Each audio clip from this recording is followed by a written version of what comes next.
हाँ hello check. हाँ hello check हो रहा है। अरे श्योर। तो चलो बच्चों, तुमसे ही शुरुआत करनी है आज।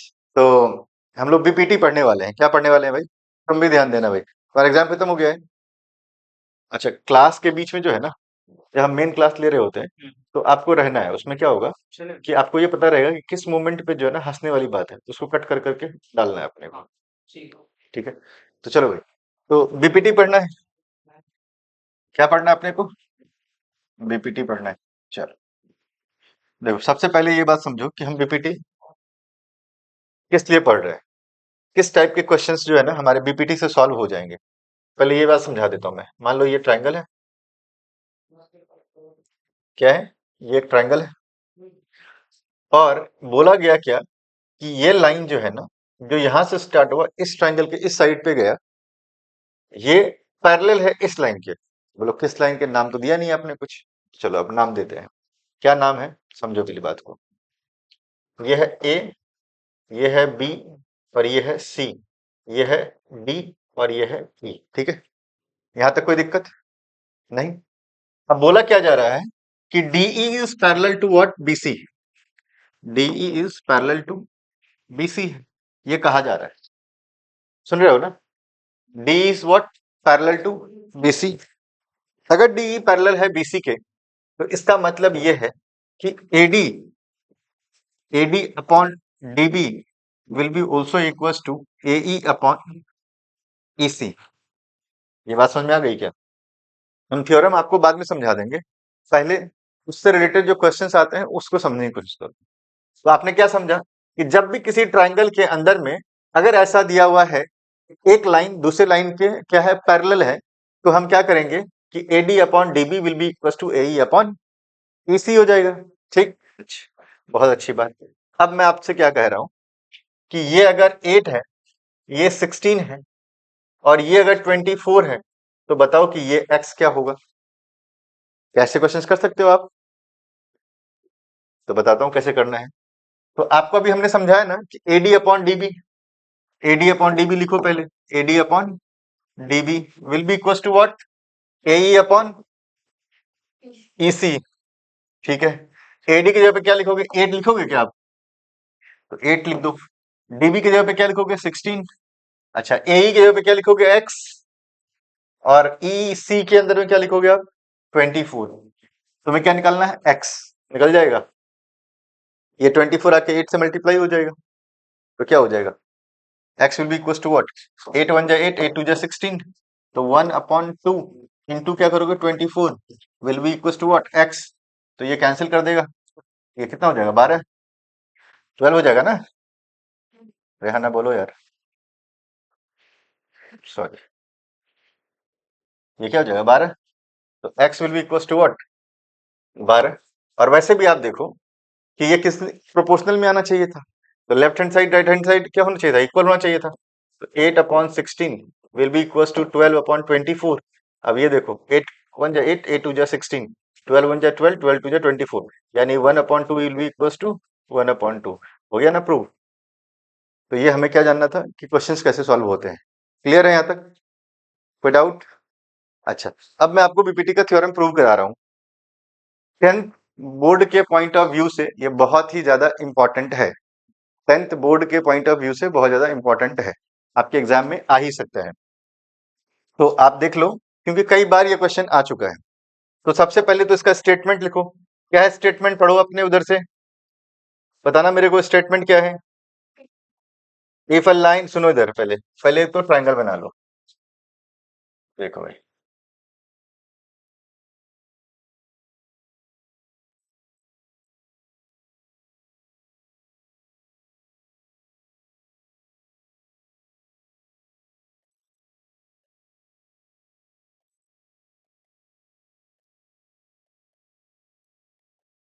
चलो अब स्टेटमेंट बोलो। If a line is drawn, if a line is drawn parallel to,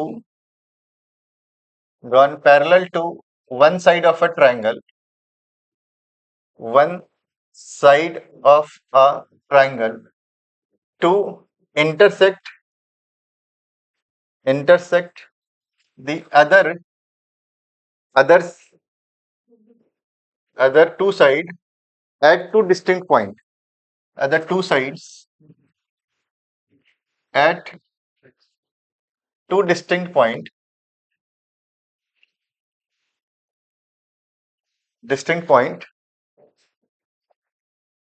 then the other two sides then the other two sides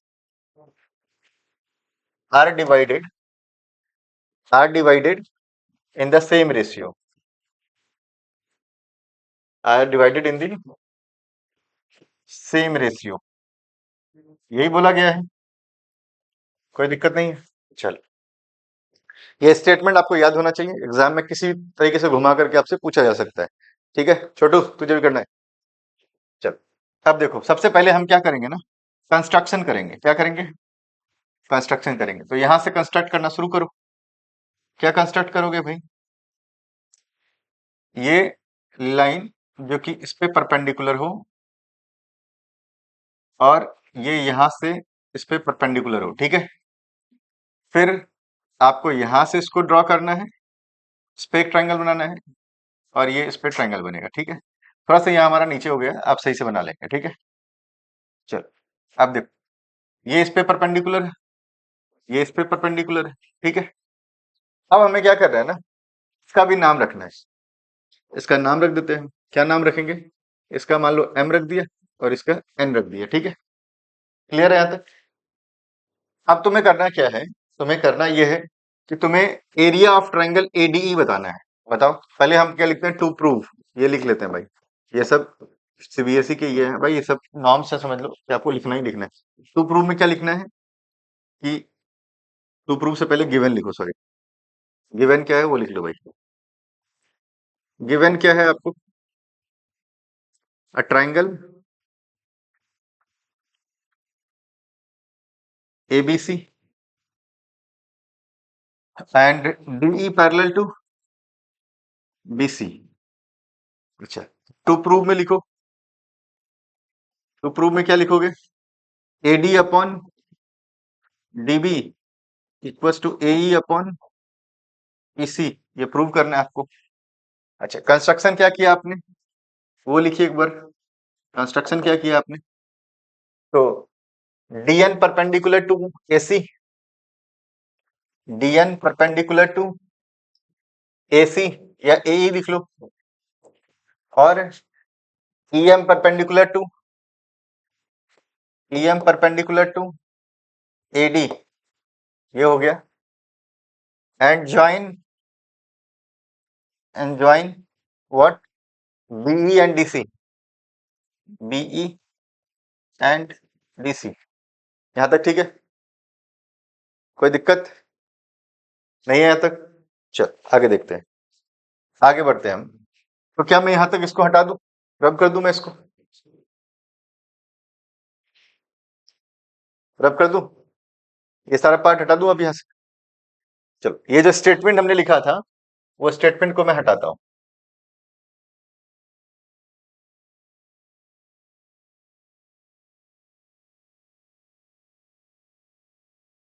ठीक है, चलिए, तो कंस्ट्रक्शन हो गया, तो प्रूव हो गया। प्रूफ मैं यहाँ पे लिख देता हूँ, क्या है प्रूफ? प्रूफ में अब हम लोग लेंगे क्या, in triangle ADE, in triangle, proof लिख लीजिए आप, in triangle ADE, ADE and DBE, and triangle DBE. देखो क्या होने वाला है तुम्हारा, area of triangle ADE, ADE क्या होगा बताओ? Half into base into height हो जाएगा, क्योंकि ये क्या है, एक राइट एंगल ट्रायंगल जिसपे कि एक परपेंडिकुलर ड्रॉ किया हुआ है। तो half into base into height, तो हाफ इंटू बेस, तो हाफ बेस कितना हो गया, एडी, और हाइट कितना हो गया, ईएम। ये इक्वेशन नंबर 2 हो गया। अच्छा, area of triangle DBE, area of triangle DBE, ये क्या होगा, हाफ इंटू बेस इसके लिए बेस क्या हो जाएगा, डीबी, और हाइट क्या हो जाएगा इसके लिए, इसके लिए भी वही हाइट होगा जो पहले वाले ट्रायंगल के लिए था, that is what, E M, E M, इसके लिए भी वही हाइट होगा। ठीक है, यहां तक कोई दिक्कत? चल, अब हम इस दोनों ट्रायंगल का एरिया को हम क्या करें, आपस में अगर रेशियो में ले लें या डिवाइड कर दें, तो यहां हमने इक्वेशन नंबर 2 लिया था, तो डिवाइड डिवाइड 1/2 कर दें अगर हम, तो क्या हो जाएगा, area of triangle ADE upon area of triangle, area of triangle क्या हो जाएगा, डीबीई हो जाएगा क्या, डीबी हो जाएगा। तो half into base, base is what, AD into EM upon half into, अच्छा यहाँ पे क्या था तुम्हारे पास, बेस डीबी इंटू ईएम हो जाएगा, ये कैंसिल हो जाएगा क्या, देखो इसमें से क्या क्या कैंसिल हो सकता है, क्या ये दोनों कैंसिल हो जाएंगे, सॉरी ये वाला नहीं, ये कैंसिल हो जाएगा, ईएम कैंसिल, 1/2, 1/2 कैंसिल, बचेगा क्या, एडी अपॉन डीबी। ठीक है, एडी अपॉन डीबी, तो पहले इक्वेशन इन दोनों को डिवाइड करने के बाद हमें क्या मिला है, एडी अपॉन डीबी मिला है, कोई दिक्कत? रेहाना बोलो भाई।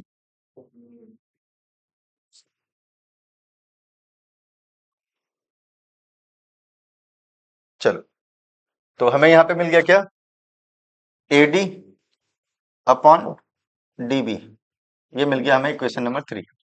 सिमिलरली आपको क्या करना है, एरिया ऑफ ट्रायंगल एईडी, देखो इधर, area of triangle, area of triangle ADE, तो half into base into height, तो half into base, base will be what, AE, base will be what, AE into H, that is what, DN, ये DN हो जाएगा। Area of triangle, area of triangle what, BEC, BEC का area क्या होगा, तो half into base, that will be what, EC into DN. अब दोनों को डिवाइड करो, तो ये इक्वेशन नंबर आपका था 4, ये था 5, अब डिवाइड करो 4/5 करो, क्या आएगा, 4/5 करें, तो थोड़ा सा हम इधर से हटाते हैं, ठीक है, हटा दूं,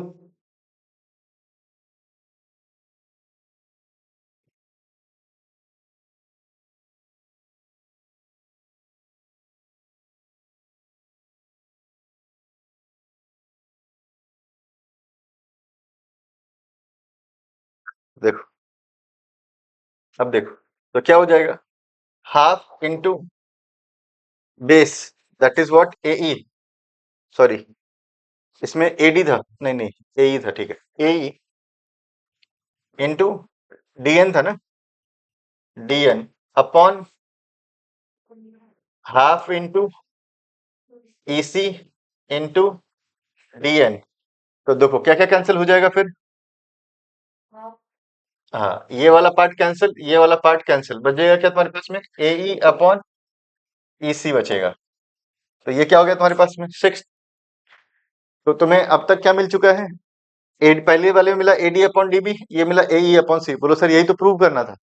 अच्छा क्रॉस एक बार और करते हैं, क्या करेंगे हम, एरिया ऑफ दिस ट्रायंगल, ये वाला ट्रायंगल का एरिया और ये वाला ट्रायंगल का एरिया भी आपस में क्या है, इक्वल है, area of triangle DBE equals to area of triangle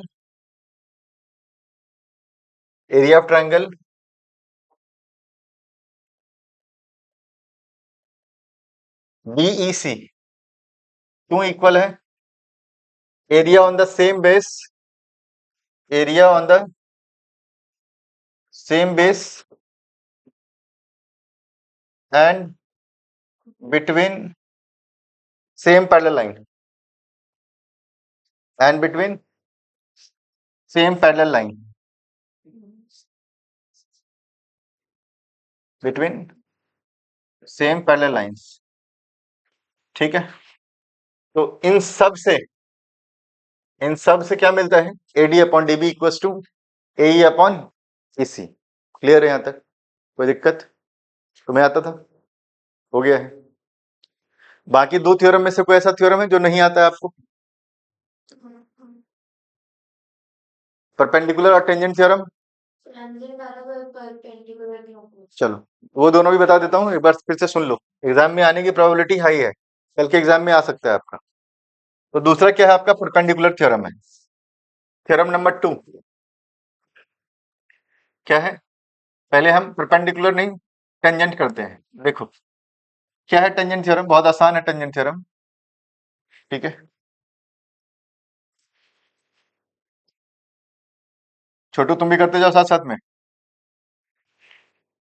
tangent theorem, ठीक। देखना भाई क्या था थ्योरम, टेंजेंट थ्योरम कहता क्या है, सुन लो, स्टेटमेंट आप लोग अपने बुक से नोट कर लेना, स्टेटमेंट आपको अपने बुक से नोट कर लेना है। ये है आपका सर्कल, सॉरी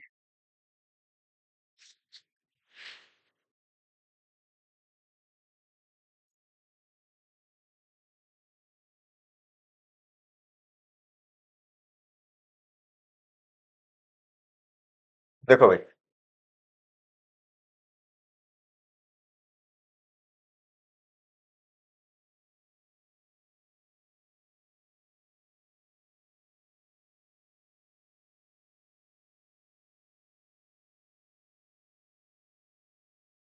देखना जरा इधर, हाँ ठीक है, सुनो इधर, बात यह है कि तुम्हें प्रूव क्या करना है, पहले ये समझो, और क्या बोला जाता है ये समझो। ये सेंटर ऑफ द सर्कल है, तुमसे क्या बोला जा रहा है, मान लो कि ये एक्सटर्नल पॉइंट था P, और ये है मान लो क्या Q, और ये क्या है R। बोला क्या जा रहा है, PQ इक्वल टू PR, ये आपको प्रूव करना है, this is what tangent theorem.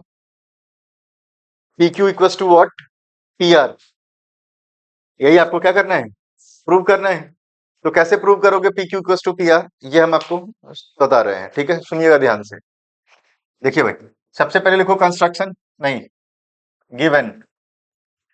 तो गिवन में क्या है आपके पास में, एक सर्कल है, circle and the line drawn from the external point P, and the two lines drawn from an external point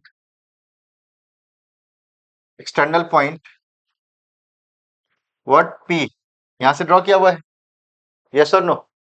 चलो, तुम्हें प्रूफ में ये गिवन हो गया, टू प्रूव में क्या करना है, ये देखिए आप, प्रूव में क्या करना है, PQ equal to PR, PQ the length of PQ equal to PR, ये प्रूव करना है। अच्छा देखिए, उसके बाद कंस्ट्रक्शन में क्या करना है, what will be there in construction, आपको क्या करना है, ज्वाइन करना है। क्या क्या ज्वाइन करना है, देखिए हम करने वाले क्या है पहले ये समझते हैं। What we are going to do, we are going to do two triangle congruent, we are going to prove that there is a two triangle in this circle, and we have to prove that they are congruent to each other. How we will be making it congruent, that's see here। तो सबसे पहले तो हम क्या लेने वाले हैं, ये देखो, ये क्या रेडियस है क्या, अरे हाँ ना बोलो, क्या ये रेडियस हो गया सर्कल का। अच्छा अब यहां से देखो, इसको हमने यहां ज्वाइन कर दिया, क्या अब तुम्हें ये दो ट्रायंगल में बटा हुआ दिख रहा है, हाँ ना बोलो। तो अगर ये दो ट्रायंगल में बटा हुआ दिख रहा है, ये centre of the circle O हो गया, तो हमने कंस्ट्रक्शन में क्या किया, join O Q, join O Q and O Q O R and OP, ठीक। अब प्रूफ में क्या आपके पास में, बताइए प्रूफ में क्या है, चलिए प्रूफ में देखिए आपके पास में क्या है, हम लेंगे क्या, in triangle what, O Q P, O Q P and O R P, O R P, ये दो ट्रायंगल लेंगे, हाँ ना, बोलो भाई। अब इन दोनों ट्रायंगल को हम कॉन्ग्रुएंट प्रूव करके दिखाएंगे। ये दोनों ट्रायंगल को हम क्या करेंगे, इन दोनों ट्रायंगल को कॉन्ग्रुएंट प्रूव करके दिखाएंगे। देखो भाई, कैसे हम प्रूव करेंगे, हाँ ना बोलना मेरे साथ में। क्या ये रेडियस है, ये भी रेडियस है, ये दोनों, इस ट्रायंगल का ये वाला साइड और इस ट्रायंगल का ये वाला साइड आपस में इक्वल होगा, होगा या नहीं होगा? यस। अच्छा, ये बताओ, हमने परपेंडिकुलर थ्योरम से ये सीखा था कि the radius drawn to the tangent of a circle at circumference will produce 90 degree. What it will make? 90 degree. तो यहाँ क्या बनेगा? 90 डिग्री। यहाँ क्या बनेगा? 90 डिग्री। बनेगा या नहीं बनेगा? 90 डिग्री बनेगा। तो एक साइड मिल गया, एक 90 डिग्री मिल गया, ठीक। और ये वाला साइड कॉमन है क्या इन दोनों ट्रायंगल के बीच में? Is it okay? What is common? OP is common. तो हमें तीन चीजें चाहिए थी कॉन्ग्रुएंसी प्रूव करने के लिए, तो तीनों मिल गई हमें। चलो हम प्रूव करके दिखाते हैं। क्या करेंगे हम? चलो, इन ट्रायंगल, ये देखो, in triangle OP equals to O R, radii of the circle, radii of the circle हो गया ये, ठीक है। चल, अच्छा, नेक्स्ट क्या है? OP, OP equals to OP, common हो गया, हो जाएगा ना भाई, कॉमन। दूसरा, angle O R P, O R P equals to angle O Q P, 90 degree each, 90 degree. बता चुका हूं क्यों। Radius drawn from the centre of a circle to a tangent is perpendicular, so it will be 90 degree. So triangle OQP, OQP is congruent to triangle ORP, ORP by RHS, by RHS, ठीक है। अब क्या होगा, जब RHS से दो triangle congruent हो जाते हैं तो उनके जो साइड्स हैं वो भी इक्वल हो जाएंगे सिपिसिटी से। तो PQ या QP इक्वल्स टू RP, जो हमने लिखा था तो वो लिख लेते हैं PQ, ऐसा कर लेते हैं। तो PQ equals to PQ equals to PR by CPCT, ठीक है। यहाँ तक नोट कर लीजिए।